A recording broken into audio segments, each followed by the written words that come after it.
All right, so welcome once again. And today's session is the science behind happiness. And, um, the happiness is very, we think that it is only of the mind, right? But happiness is something that when we are happy, it has an impact on our health. It impacts us physically. And one second. When we are happy, it impacts our health positively. And also remember that when we are healthy, it makes us happier. Have you ever seen anyone who has lots of pains and aches in the body? They're constantly going to the doctor and yet very, very happy. Have you seen anybody like that? Yeah. So we may have seen, there are people who have lots of pains, but yet, they have embraced happiness. They have accepted the pain and embraced happiness. But more often than not, usually people who have pain, who have health issues are also very, very irritable. Now, the beauty of this entire thing is that our mind, our body, are very, very connected, and they are connected with the hardware, which is the brain. And we discussed a lot of that last week in the while we were discussing the FTBA technique. This is a continuation of that. Okay, so our mind and our body, they are connected with the hardwire called brain. Mind takes the signals and transmits it over to the body through the working of the brain, and the body does the same, picks up the signals from the environment, and then through the brain transmits it over to our mind, and it can change the state of our mind as well. So you understand the importance of the hardware that is sitting in between our mind and our body. So let's understand that a little bit more. Okay, let me share my screen. All right, so this is how the brain's anatomy of the brain, let me call it that. Okay, so the first part of the brain, or the conscious part of the brain, is two. One is the central nervous system, which comprises of the brain inside the skull and the spinal cord. That is our central nervous system. And the second part of the conscious part of a brain is the peripheral nervous system. Through the spinal cord, lot of nerves go out and connects with the rest of our body, with our limbs, with our legs, with our, all the other parts of our body. And that is the peripheral nervous system. So how does the peripheral nervous system work? The central nervous system along with the peripheral nervous system, these are few things that we do voluntarily. For example, if I have to pick up a pen, I'm doing a voluntary movement, correct? So the brain is sending the signal to my hand for me to be able to pick up the brain. For me to be able to pick up the pen. Similarly, as I'm sitting here and talking to you, that is also part of my conscious being. I'm voluntarily doing that. I'm voluntarily talking. On your part, when you're sitting here and listening to the session as an audience, you're also doing a voluntary activity where you're choosing to listen to what I have to say. So all of this happening in the conscious world, you know about it, you are doing it voluntarily. Okay, now if you wanted to leave the session also, would be a voluntary action on your part, and that is also part of your conscious brain. The next part of the brain is the autonomous part of the brain, which happens automatically without we having to consciously make an effort. And that part of our brain is the sympathetic nervous system, or the entire nervous system, the sympathetic nervous system and the parasympathetic nervous system. What is the sympathetic nervous system? Sympathetic nervous system is nothing but, say, for example, you were it basically causes a flight or a fight response. For example, you're walking on the street and you're chased by a dog. What will you do? What will you do if you are on the street and chased by a barking dog? You will run, right? So that is the working of the parasympathetic nervous system. You do not tell yourself, Acha, now the dog is coming behind me, so now I should start running. First, I should see which direction the dog is coming from. Then I should start running in the opposite direction. There is no time to make all of those decisions. brain sends reaction, the response immediately run in the opposite direction. Okay, so that is the working of a parasympathetic nervous system. The another one is the sympathetic nervous system. Basically, when you are excited, you are in fear, or you are in very good mood, all of that is part of your sympathetic nervous system. Parasympathetic is which continues to happen at a slow process when you are relaxed, when you are not excited, when you are not stressed out. And what would they be? They will be the working of your heart, digestive system. See, even when you're sleeping, your heart beats, right? When you're sleeping, even if slowly, but your digestive system is working.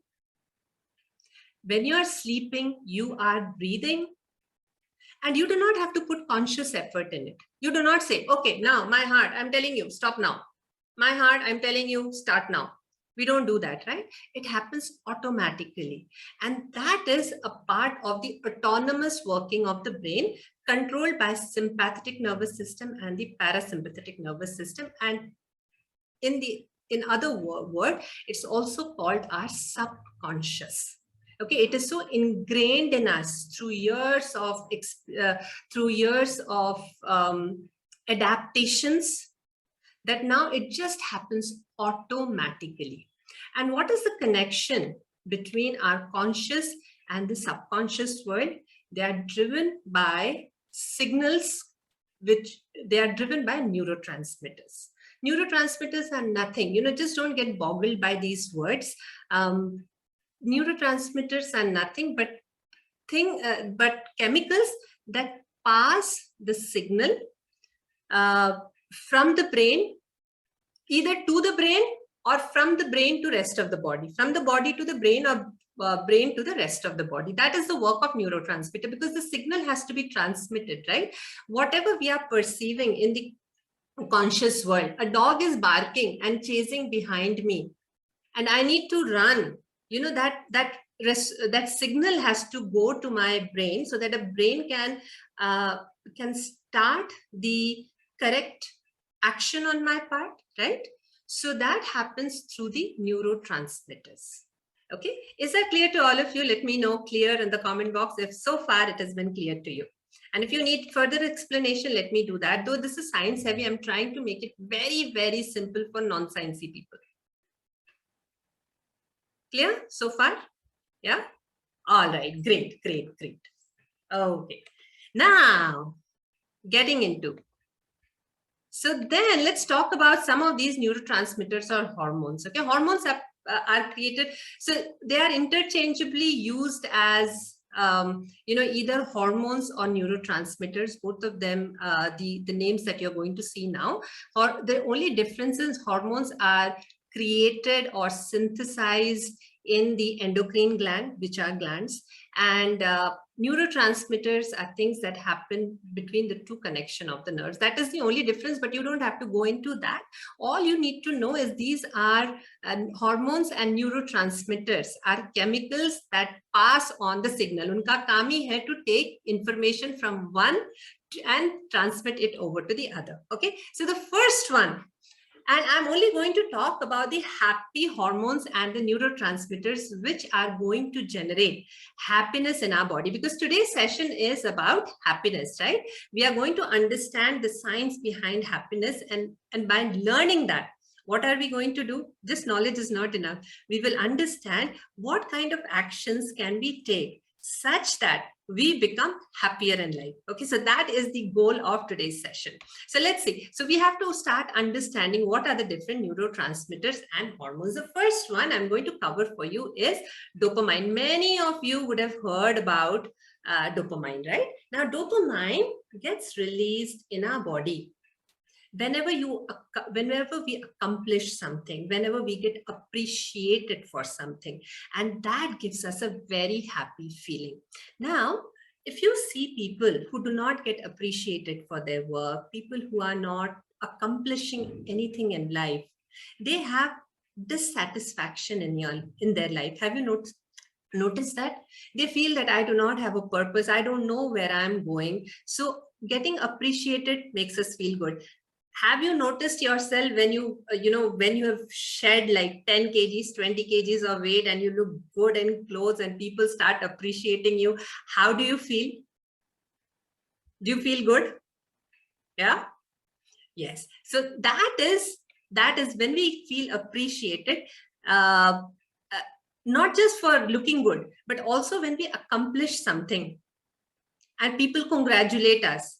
For example, our Hall of Fame members, when they achieved the Hall of Fame and we appreciated them, they felt good, right?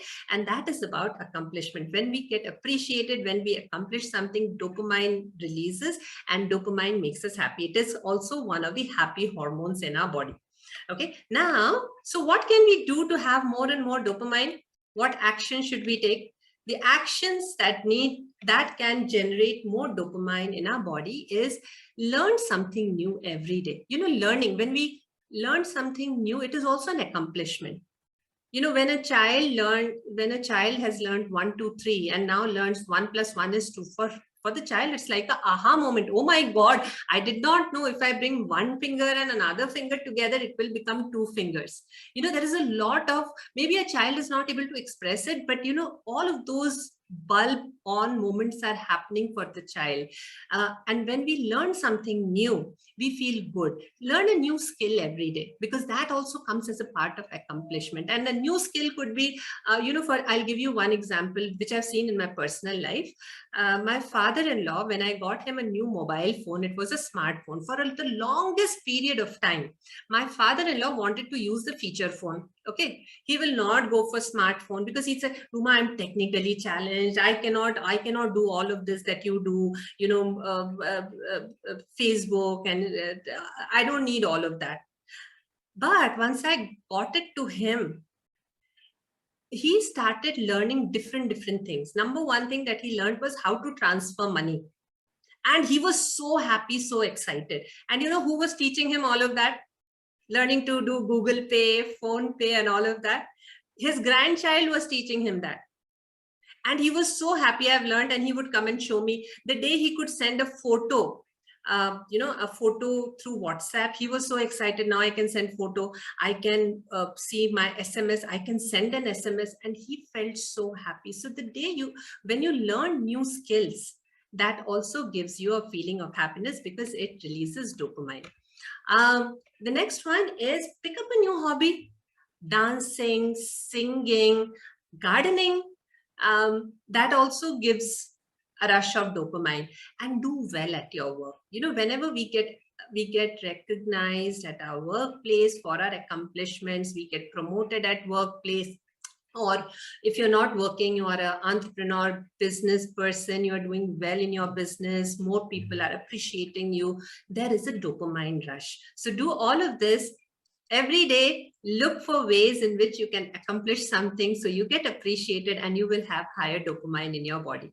The next one is, now everybody who understood dopamine, clearly write dopamine in the comment box, please. If you understood the work of dopamine, write dopamine in the comment box. And if you did not understand, I will explain again. All right, great, excellent. Okay, next is endorphins. What are endorphins? Endorphins are natural pain relievers which get generated in response to stress like exercise. And the stress can be a positive stress also. Say, for example, at your workplace or at your business, there was a challenge that you had to overcome. There was a customer issue that you had to overcome, and you put in a lot of hard work, extra effort, and you could overcome that challenge. Many people from the IT industry will understand what I'm talking about. Even the doctors will understand that, because you have a patient right in front of you with a lot of problems, and you were able to solve the patient's problem. That is when it causes the rush of endorphin as well, because that stress that you went through in order to overcome a certain problem, it gives a rush of happy hormones called endorphins. And let me tell you, even exercising gives rise to endorphins. How many of you will endorse that once you did the exercise, you started feeling good? I want to see some show of hands, please. Let me see. Yes. I'm seeing. Yeah.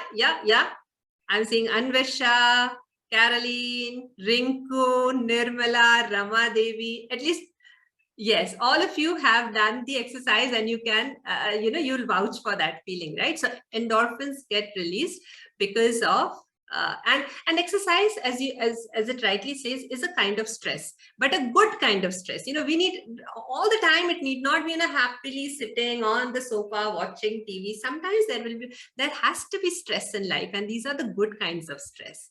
And what can we do?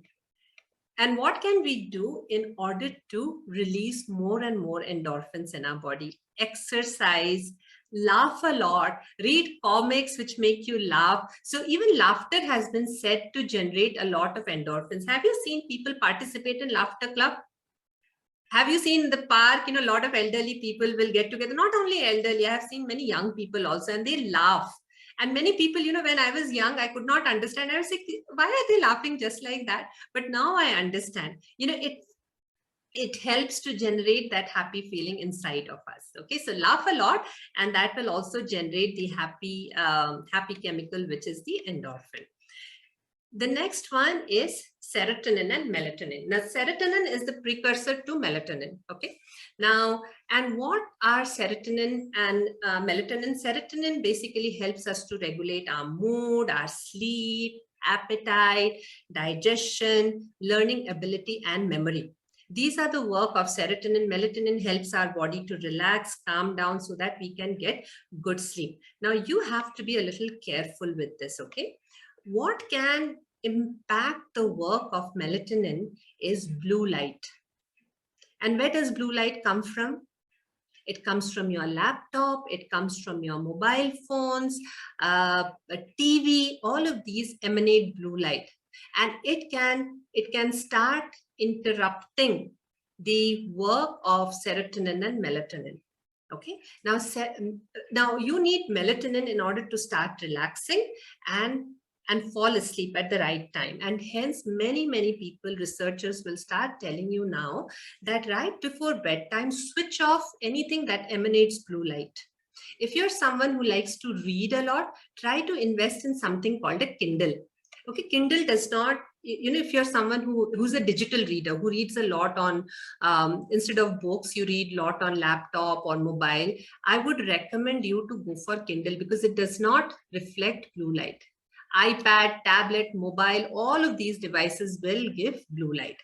Or if you are someone who is into reading, then you can read the hard books also, okay, before bedtime. But reduce the working of, reduce the blue light so that it does not interfere with your sleep. Now, serotonin is also something which will, serotonin and melatonin both work together to regulate your circadian rhythm. What is a circadian rhythm? Let me stop sharing first. Let me explain first. So circadian rhythm is our body's biological rhythm, biological clock, which wakes up with the sunrise and which starts slowing down with the sunset. Basically, it tells our body, now you be active, now you be, now you be active, and now you start slowing down. Basically, it controls and regulates our circadian rhythm. And if they work well, you will be able to sleep on time, your digestive system will be working fine, you will be in complete control of your hunger and craving. You will be, when you wake up next morning, if you are in bed, if you're not a person who stays up very late watching TV, watching Netflix, watching YouTube, doing Facebook, doing Instagram, but you are someone who is every day going to sleep at 10:30, the next 10 to 10:30, next morning, you will see when you wake up, you'll feel very refreshed. You would have gone through all the sleep cycles, which makes you feel that you've gotten good sleep, and which will also help you retain a lot of things that you have learned through the day. And when I say learned through the day, it is not just things that you have read in books. It is also things that you have experienced and you have learned from your experience. It helps us retain and compose those set of information.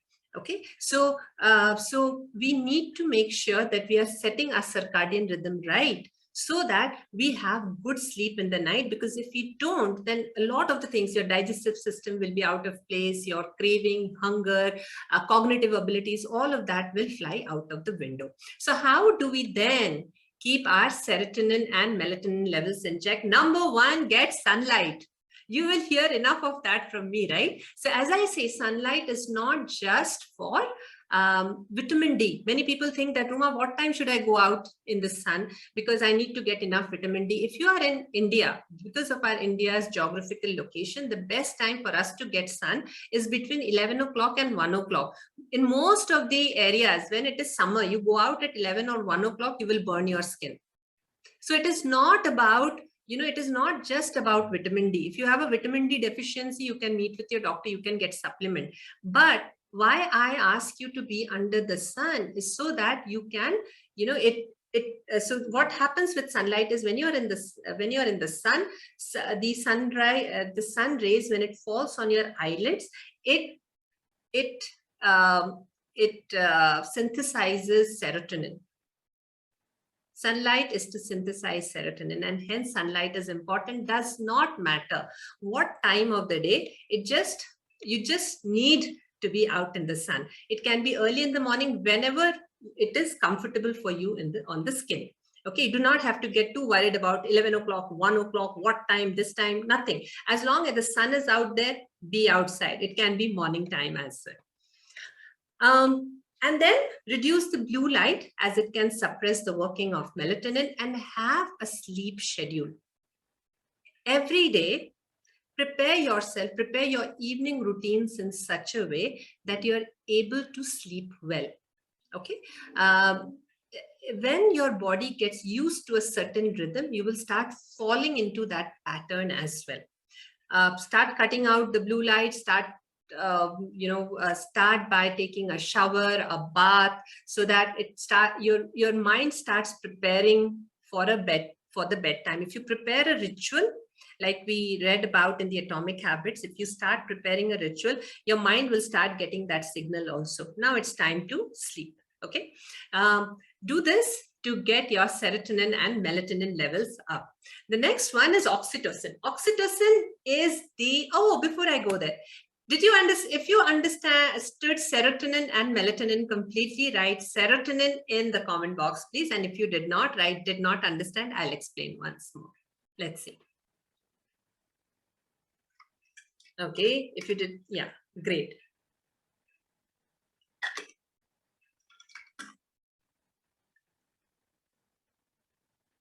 Wonderful.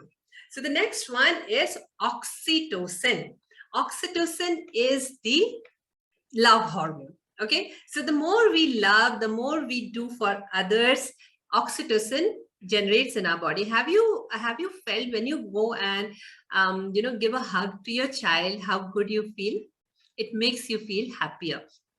So in order to get that happy hormone, more of that happy hormone, the actions we must take is hug your family. It can be anyone. It can be your father, it can be your father-in-law, it can be your mother, mother-in-law, children, husband, whoever that be. Jadoo ki jhappi always works. Give in charity. Okay, that is also one way of showing love.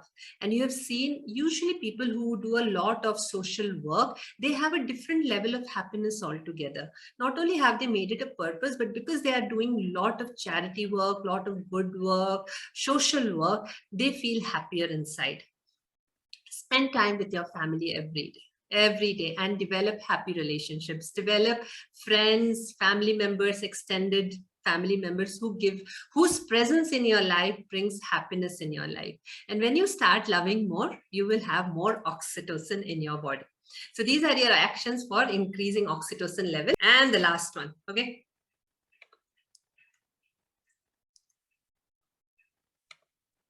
And the last one is phenylethylamine, PEA. It's also known as PEA. It is a confidence enhancement chemical. It enhances confidence, and it is also a natural antidepressant. Usually people who are high in phenylethylamine are people who who can tackle many different kind of situation. And the deficiency of phenylethylamine PEA can lead to depression as well. So how can we keep our PEA levels high? This is where your eating right will come into play. Eat right, and what does that mean? It means cocoa. Cocoa is something that can give you natural doses of PEA, beans and lentils, nuts and seeds, and egg. And all of this you are consuming as part of the program, right? Yes or no? So you should be high in PEA. Now with cocoa, where do you find cocoa? Cocoa can be found in chocolates, but be careful with chocolates because a lot of the chocolates come with added sugar. So as long as it is 70% and above dark chocolate, you can go for it. And it is high in magnesium as well. It helps women and it helps to relax your body. It also helps to give you good sleep. Okay, so do all of this and you will be very high on happy hormones. I hope you found this session valuable. And if you would like to work with us on your health and fitness goals, please fill up the form below and somebody from our team will reach out to you very soon.